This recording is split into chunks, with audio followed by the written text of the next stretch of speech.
আসসালামু আলাইকুম। আমার একটা ব্যাংক আছে জানেন, কাজ করছি, কাজের ফাঁকে আপনাদের সাথে কথা বলছি।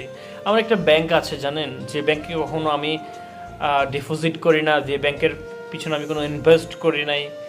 কিন্তু মাস শেষে সেই ব্যাংক কর্তৃপক্ষ থেকে আমাকে ফোন করা হয় যে আমার সময় কেমন যাচ্ছে, আমার খরচে কোনো অসুবিধা হচ্ছে কি না, এবং ব্যাংক কর্তৃপক্ষ থেকে আমাকে আমার অ্যাকাউন্টে পয়সা সেন্ড করে দেওয়া হয় যাতে করে আমার খাওয়াতে চলাফেরাতে কোনো প্রবলেম না হয়। আপনারা ভাবছেন কেমন ব্যাংক এটি? এটি হচ্ছে বাবা নামক ব্যাংকটি। একটু আগে বাবা ফোন করেছিল, তাই মনে পড়লো, ভাবলাম আপনাদের সাথে শেয়ার করি।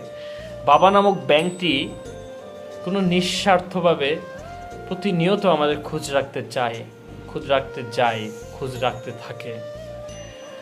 সো বাবাদের ভালোবাসা এমনই, মাস শেষে অন্য প্রয়োজনে ফোন করুক কিংবা না করুক, মাস শেষে যখন আমার নিডের সময় হবে, আমার পয়সার প্রয়োজন হবে, তারা কিভাবে জেনে যায় আমার কিছু প্রয়োজন।